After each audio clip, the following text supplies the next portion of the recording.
छात्रों, हम आपके लिए यूपीएससी आईएएस सामान्य अध्ययन से क्लास लेकर आए हैं। प्रारंभ परीक्षा, और ये सामान्य अध्ययन की अलग से पहली क्लास है। भारत का इतिहास, मध्यकालीन भारत कराएंगे, और इसमें टॉपिक है मराठा प्रशासन एवं प्रशासन। पहला प्रश्न देखिए। और ऐसे स्टूडेंट जो पहली बार चैनल पर आए हैं, चैनल को सब्सक्राइब नहीं कर रखा है, चैनल को सब्सक्राइब करना है, बेल आइकन दबाना न भूलें, और वीडियो अच्छी लगे तो लाइक करें। देखो, पहला प्रश्न देखें। मोडी लिपि का प्रयोग किनके लेखों में किया जाता है? मोडी लिपि का प्रयोग किनके लेखों में किया जाता है? तो ये किया जाता है मराठों के लेखों में। देखिए, मोडी लिपि का प्रयोग मराठों के लेखों, प्रपत्रों में किया जाता है। इस लिपि का शिवाजी व पेशवाओं के दस्तावेजों में काफ़ी उपयोग हुआ है। इस लिपि के आविष्कार में संबंधित तथ्यों में मतभेद हैं कि आविष्कार के जो हुआ है उसमें मतभेद हैं। कुछ इतिहासकार इसके आविष्कारक शिवाजी को मानते हैं, तो कुछ यादव राजाओं के मंत्री इमादी को मानते हैं। यहाँ पर वैसे हमने मराठों के ये प्रश्न डी में दे रखा है आंसर। अगला प्रश्न। अष्टप्रधान नाम की मंत्रिपरिषद थी गुप्त प्रशासन में, चोल प्रशासन में, विजयनगर प्रशासन में या मराठा प्रशासन में? तो ये थी मराठा प्रशासन में। विकल्प डी इसका सही आंसर है। मराठा प्रशासन के मंत्रिपरिषद को अष्टप्रधान कहा जाता था। शिवाजी ने शासन कार्यों में सहायता के लिए इसका गठन किया था। ये सभी मंत्री शिवाजी के सचिव के रूप में होते थे।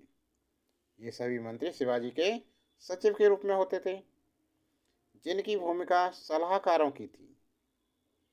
जिनकी भूमिका सलाहकारी थी।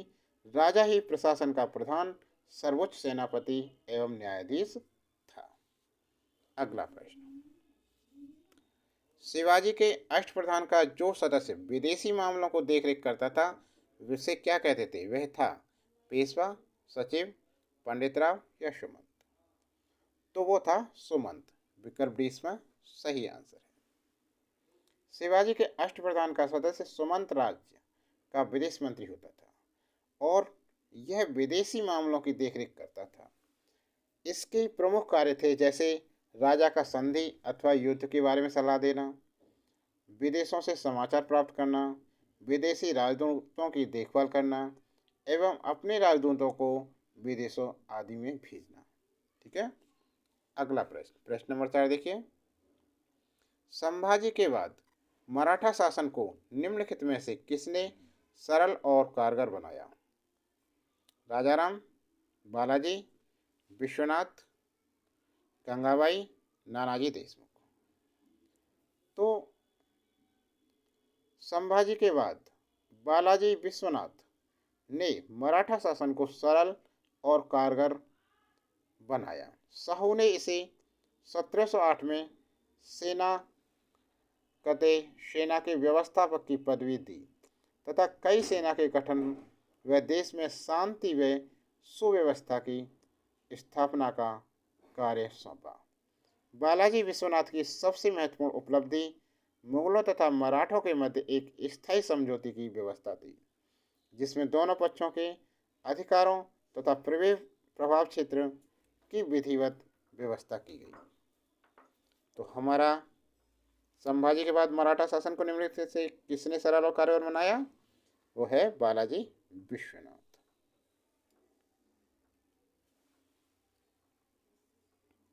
अगला प्रश्न, प्रश्न 5 देखिए ध्यान से। अहमद शाह अब्दाली के भारत पर आक्रमण और पानीपत की तीसरी लड़ाई लड़ने का तात्कालिक लक्षण कारण क्या था? ए, वह मराठों द्वारा लाहौर से अपने वायसराय तैमूर शाह के निष्कासन का बदला लेना चाहता था। बी, उसे जालंधर के कुंठाग्रस्त राज्यपाल आदिल बेग खान ने पंजाब पर आक्रमण करने के लिए आमंत्रित किया। सी, वह मुगल प्रशासन को चहार महल, गुजरात, औरंगाबाद, सियालकोट तथा पसरूर के राजस्व का भुगतान न करने के लिए दंडित करना चाहता था। डी, वह दिल्ली की सीमाओं तक के पंजाब के सभी उपजाऊ मैदानों को हड़प कर अपने राज्य में विलय करना चाहता था। देखिए, अहमद शाह अब्दाली के भारत पर आक्रमण और पानीपत की तीसरी लड़ाई लड़ने का तात्कालिक कारण मराठों द्वारा लाहौर में अपने वायसराय तैमूर शाह के निष्कासन का बदला लेना चाहता था।